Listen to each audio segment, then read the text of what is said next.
Welcome back to Bruised Not Broken, Life with Glanzmann's Thrombasthenia. For those of you who are new to us, Glanzmann's Thrombasthenia is an extremely rare autosomal recessive disorder of the blood in which platelets lack glycoprotein 2b3a. Hence, no fibrinogen bridging can occur, and bleeding time is significantly prolonged. GT can be life-threatening and is estimated to affect 1 in 1 million. This podcast is proudly presented by the Glanzmann's Research Foundation. Today, we have two guests with us, my mom, Melissa, and Lauren from the Facebook group. Yes, I am mom. I am Peter's mom, and my name is Melissa Zdziarski. Most people call me Missy, but I am here today with Lauren and Peter, and Lauren is a mom with GT, and she's going to talk to us about her journey in becoming a mom. So, Lauren, do you want to introduce yourself? I'm Lauren Hurley. I am a GT patient that lives in Massachusetts. I'm 32. I have two young children through adoption. I was diagnosed when I was 6 months old.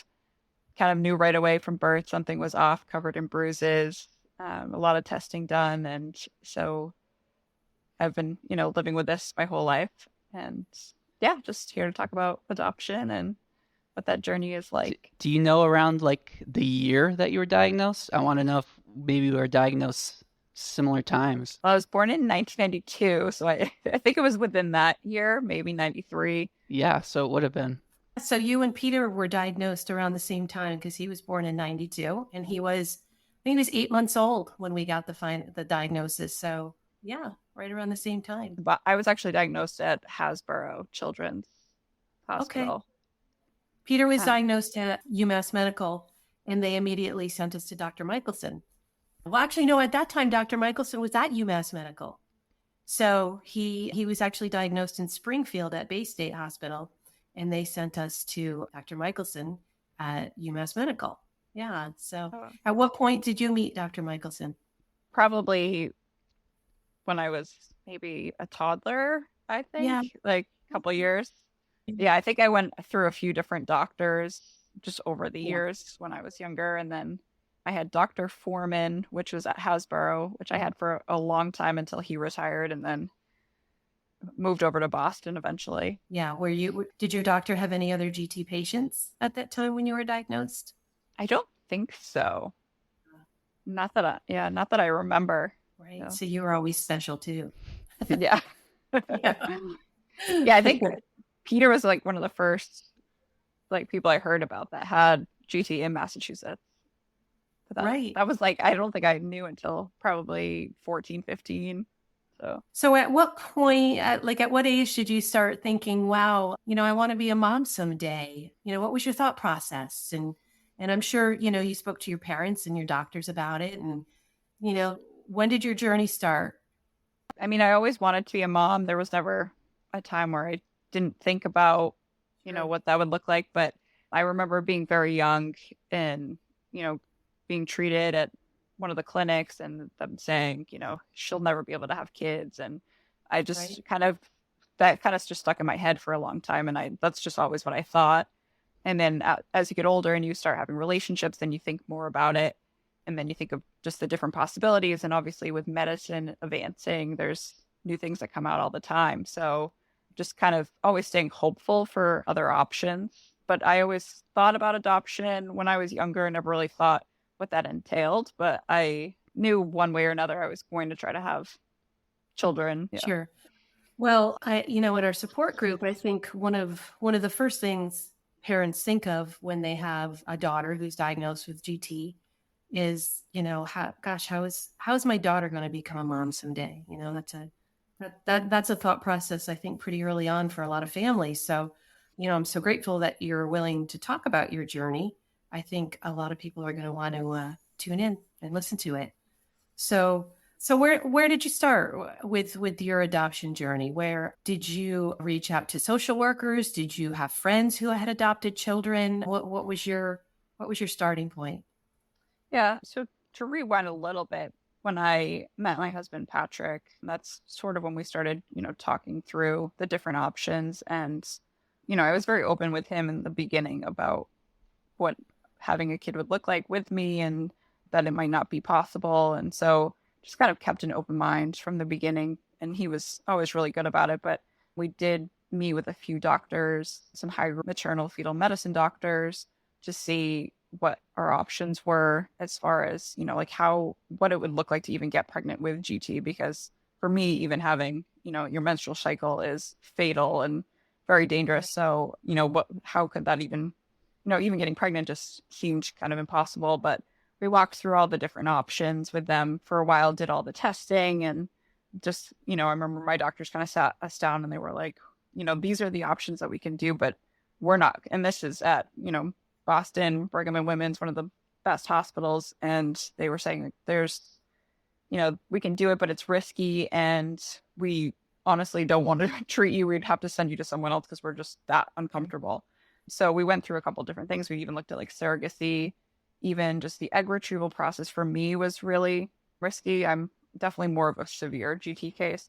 So we, did that for a couple weeks and months and years, and it was just not really worth it. So we started really looking into the adoption journey, and it was at first just kind of a lot of Google searching for different agencies. There's a lot of local agencies near us in Boston, but there's tons nationwide. There's international agencies, so there's a lot to kind of take in. So it took a long time to just research and different agencies and look at reviews. And I didn't know anybody really that had adopted before for friends or family. So kind of just doing it on your own, trying to figure out if some of these companies are legit and what it kind of entails. So starting out with an attorney that has expertise in adoption?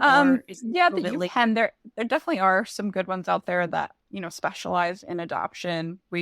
For our second adoption, our daughter was born in Florida. So the attorney we used there, she was really awesome, very knowledgeable about the process.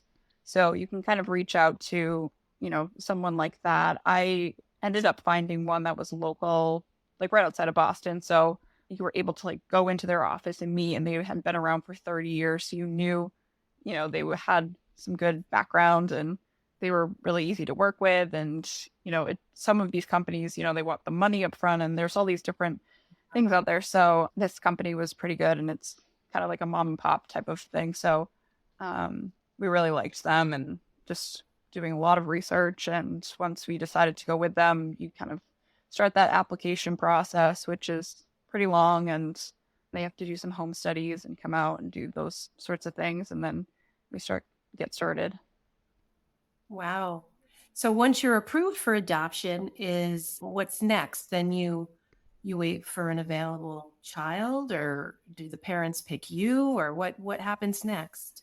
So with our agency, and I know there's all different ones, and I know with international, there's different rules and everything like that. But for ours, it was in Massachusetts, so they only work with Massachusetts families, but adoption can be basically anywhere throughout the United States. So you can get a call in Ohio or, Florida or wherever it is. So you're kind of open to any place, but they only work with Massachusetts families, and they require just, a full application process. They, do background checks on you and all that sort of thing. And then they do the home study. And then once you complete all of those steps, you have to create kind of like a lookbook, they call it. And it has pictures of you and your family. And you have to include if you have pets and if you already have previous children. So you make these kind of Shutterfly books and you make 15 or so copies of them, and the agency will send them out to potential birth parents. So if, they get a lot of contacts from either hospitals or birth parents directly contact the agency, they do a lot of marketing. And so they'll get that information. And then if your profile meets this birth mother, they'll send your book to that birth mother and a few others, and then they'll choose that way most of the time. With our first son, with Liam, his birth mother was she didn't want to choose a family, so the agency chose for her. But the second time around, we were chosen by a birth parent. So it kind of depends on the situation. And when did you know that you were going to be parents? Was Liam's birth mother, pregnant at the time, or was he already born, or what happened? With Liam, he was already born. So the adoption process obviously can be a little grueling. We started, I think, a year before we got placement with Liam. So just with the whole process of the home study, it doesn't happen overnight. It's, you kind of have to go through the steps. And then once we had a few matches that had fallen through. So our first major match was in Orlando, Florida. We were called to actually go and meet with the birth mother. She had chosen us, and then we actually went to the hospital, met the baby for a couple of days, and then she changed her mind. So that was like our first big match. And then a couple months went by, and then with Liam, it was actually a local adoption in Massachusetts, and his birth mother, she was homeless and had Liam and basically left the hospital. So the agency had contacted us, and basically we're like, it was, I think, a Wednesday, and they're like, can you come pick him up on Friday? And we're okay, like, this is crazy, but sure. Oh, that's exciting, though. How exciting. I mean, the first experience must have been tough for you, to go and meet. Yeah. And with adoption, you definitely have to keep an open mind, because it's not easy. It's not kind of like the movies where you get the phone call and you just go pick up the baby and it's easy. It's definitely a process, but it's worth it in the end. I'm sure the agency probably counsels you about that there could be times where the birth mother changes her mind or something happens, and I'm sure having a good support system in your family must have been extremely helpful too during that time. Yeah, it was helpful. I mean, it's tough because not everyone, has gone through adoption, so I think they can't wrap their mind around how sometimes these things don't work out, or you hear these stories of some of these birth parents and, some of the situations they're in, and you feel so horrible for these kids. And sometimes if they decide to keep them, you feel even worse. So it's, there's a lot of that going around. And sometimes even with our parents, it was like hard for them to understand, the whole process. And they're kind of like, how are you doing this? But it was actually helpful too. There's a few other GT moms who have adopted, prior to when I have. So kind of talking with them and hearing some of their stories and hearing things that didn't work out for them, but then eventually did, was reassuring. So that was helpful. So Liam was born on a Wednesday. You picked him up on a Friday. Did you have clothes for him? Did you have diapers? Did you have everything? We had the essentials. We kind of kept, for the adoption agency, they want to have, when they come do the homestay, they want to see kind of like where the baby would sleep. Okay. So you have the nursery sort of already set up. Okay. All like gender neutral things, just because you don't know what's going to happen. But we had just sort of the essentials, and we picked him up on a Friday, and we had to wait with Massachusetts law. I think it was 48 hours for the birth mother to sign. So they were like, you can take him home, but I wouldn't tell your families yet until she signed. So we took him home. Our families are like texting us, calling us all weekend, like, hey, you guys want to hang out? We're like, oh no, we're sick. No. Don't call us. Like, we had to lie, and we're like, no, we're not feeling good. Like, don't come over. Don't ask us to do anything. And then we texted everybody on Sunday after she had signed, and we're like, come over for lunch. And everyone's like, what, did they get a new puppy or something? Like, why do they want us? So we had my husband's family and my family show up on like a Sunday afternoon, and then we had Liam to surprise them. So that's probably one of the sweetest stories I've ever heard, Lauren. It's kind of sweet that you were able to bond with him, for those 48 hours. It was nice. And then, but then COVID happened, and then we really got to bond with him, just the three of us for a while. But I was going to say, I think this was around so this was right before COVID.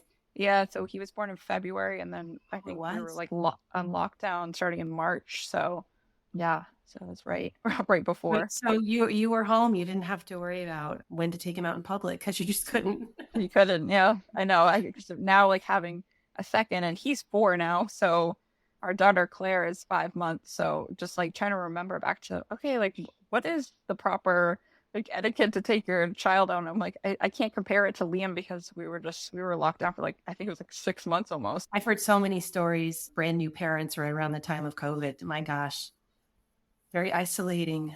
But so when did you know you were ready to try again, to go through the process again? Pretty quickly after. We always knew we wanted at least 2 or for Liam to have a sibling. So we kind of threw our hat back in immediately. We waited until Liam was finalized. So when the birth parents sign away their rights, it's irrevocable at that moment from the birth parents, but they're still technically in custody by whichever state they're born in. So they just have to make sure they do like follow-up home stays to make sure everything's okay. And then finalization can take a couple months to like 6 months. So I think Liam was 6 months later after we brought him home. So after that was all finalized, we kind of started the application process again for a second. But this time around, it took a little bit longer. I think birth rates were down from what our agency was telling us, I think after COVID. Okay. So it definitely took a little bit longer. And then we did have a couple other situations that fell through kind of like the first time around. So we were a little discouraged for a bit. And then with Claire's situation, she was born in Florida, and we had been in contact with her birth mother a month before she was born. So we were having a lot of contact with her up until the time she was born. So then Claire was born, and did you take her home from the hospital 2 days later also, or was that process any different? Yes, this is different just because we had a relationship with the birth mother. There was kind of a plan in place where she was kind of living in a tough situation, and she didn't want to take care of the baby at all, like when the baby was born, for any period of time. So we were called to go to the hospital before she delivered. So they were inducing her because I think Claire was at 40 weeks. So they were inducing her. And so we have a house in Florida too. So we were only an hour away from the hospital. So we were able to get there quickly and wait until she delivered. And then once she delivered, we were able to go up right away, and we had the baby immediately. And then we still had to wait that, I think it was 48 hours, or I think 24 or 48 hours to sign, but we were still caring for the baby until she signed. And then she signed when we were in the hospital, and we stayed in the hospital with the baby the whole time, and then was discharged and was able to come back home. What advice would you give to mothers that have G for the adoption process? Would you start out with, doing the research that you did on your own? Or do you think they should go directly to an agency or go directly to an adoption attorney? Or, what, if you could do it over again, would you change anything? Or, with the knowledge that you have now, would you have done anything differently? I mean, I think we did look out with the agency we found through doing a lot of research, and it was interesting because when I was doing all the research, there's a ton of big companies that do adoption that are just, you would talk with them online or over the phone. You would never go into an office or anything like that. And they could be based in California or something, and those are like a lot bigger companies. But when I was doing research, there was really only 2 agencies near us at home that were options. So it was, basically I kind of picked the one that would be closer to us because we'd have to be going in a few times. And it was definitely the right choice, I think, for us, just because we had pretty good experiences. But I think just having to do that research and then going and meeting with them and seeing if it feels right. And that's kind of how it was for us. Like, it was, for me, it was a little bit of a sign because our adoption agency is on the same street where I went to college. It was kind of just a coincidence. So it just kind of felt like it was meant to be. But I think just doing all that research, and then if you're not able to find kind of a local adoption agency or something that, suits what you're looking for, then I would definitely reach out to an adoption attorney, and they can steer you in a direction of a reputable agency. Right. Did you ever consider international adoption, or? There's a lot of weird rules with international, there's a lot of restrictions now, I think more so than there used to be. And then there's I think a few countries where you had to be a certain age and then you had to be married for so many years. So at that point we were starting out, we had only been married for, I think, 2 years. So I think you had to be married for longer. And so there was a lot of different restrictions on international that I think were a lot harder. And just even talking to a few other GT people who were internationally, they did adoption through international, and it was, sometimes you have to go over there for a month and then come back and then go back. So it seemed a little bit more of a process. And I also wonder, financially, if you're having to travel internationally, even if the adoption fees aren't as much as they would be here, it probably is a consideration for a lot of families too. Yep. Not just traveling from maybe, a job or maybe children you already have, but also financially, having the funds to do something like that. But financially, what type of budget are you looking at for an adoption of a baby? So I think, I mean, it goes up a little bit every year Yeah. just based on the Yeah. fees. And because so with our agency, they hire the lawyer on our behalf. So you're not paying like a separate attorney fee, but everything's kind of Oh, included in covered. one fee. So I Right. think for the last one, I think it had gone up like a couple thousand, but it was 50,000, I believe. And then it was like 54 for like twins. So it was kind of like, okay, if there's twins, then why not? But so yeah, so and that kind of included all Yeah. Of the attorney fees, which those can be very expensive as well. But as course. far as, with some of the other placements that didn't work out, and even just the current placement, it's you have to, pay your own travel and hotels and things like that. So that obviously can get expensive. But I know there's a lot of incentives like through, like for our employer, for example, they give adoption credits back. So I think Oh, with interesting. with Okay. with Dell they give, I think it was like 10,000 per kid per child, and then I think there's a max or something like that. But a lot of companies I think do have adoption incentives, which is nice. Yeah. Is there any incentives? I mean, this may be a funny question, but I'm thinking, when you're spending that kind of money, is there any incentives on your tax return? There is, yeah, There there is, is. yes, Well, yeah, okay. Oh, that's yeah, interesting. So it's not such a dumb question. I mean, I know yeah, you can claim the child once you have it, but I wonder, so adoption fees, you can claim adoption fees. yep, Huh. yeah. So I don't know a whole lot about it. That's more Yeah. my husband's expertise with the taxes He's the and stuff. But accountant, huh? yeah, but yeah, there is. Now, have you found, since becoming a mom, have you found it harder to, well, of course, it's going to take more time, but to deal with your issues with GT? Like if you have a nosebleed or, heavy menstrual bleeding or anything like that, that before you had children, you could, just worry about yourself and not worry about what the kids are doing. But are you finding it more challenging now as a mom with GT? Yes, I definitely kind of put myself on the back burner a lot. And I just saw my hematologist a couple months ago, and I was telling her and I hadn't seen her in a couple years, which was bad Yeah, on but I didn't really need to, which was good. And I'm going to knock that's on wood. good. But yeah, I was like, well, now having kids, I'm like, I just don't think about any of Right. my issues. And if there is one, like I think recently we were flying and I had a nosebleed, which hasn't happened to me since I was a kid. And it just happened recently. And I was just like, I'm worried about like Liam's like hanging on the floor and all this stuff. And it's just like, everything is just like the kids are priority with everything. So it's like you kind of just forget about yourself. And I'm like, that's why I was like, I need to make an appointment because I Right. need to like stay in touch with my hematologist so she doesn't forget about me. But yeah, it's harder to kind of prioritize yourself, especially when they have issues too. I mean, Claire, after she was born, she ended up with some kind of freak thing where she had Oh, a no. bone infection in her foot. And we were in children's hospital with her for 2 weeks. And I was like, Wow. now I know what my parents felt like when they were in the hospital with me as a kid, because like just being in there for 2 weeks, I'm like, oh my gosh, this is like, now I have another better appreciation for my parents. But you kind of forget about because I think at that time too, I had like a really bad cold, nosebleed the whole time I was like in the hospital, and I'm like, I'll deal with it later. I just like need to make sure she's okay. So you definitely Right. put yourself on the back burner, which can be tough. But I A think all mom. moms probably do that. Right. Right. Well, Yeah. as a mom with GT, how does it feel when you see Liam take a tumble? Are you like, surprised when he doesn't have a huge hematoma or when he doesn't have a nosebleed, when he bumps his nose or he doesn't have gum bleeds? It must be interesting for you. It is, yeah. And he's super rambunctious, being a Yeah.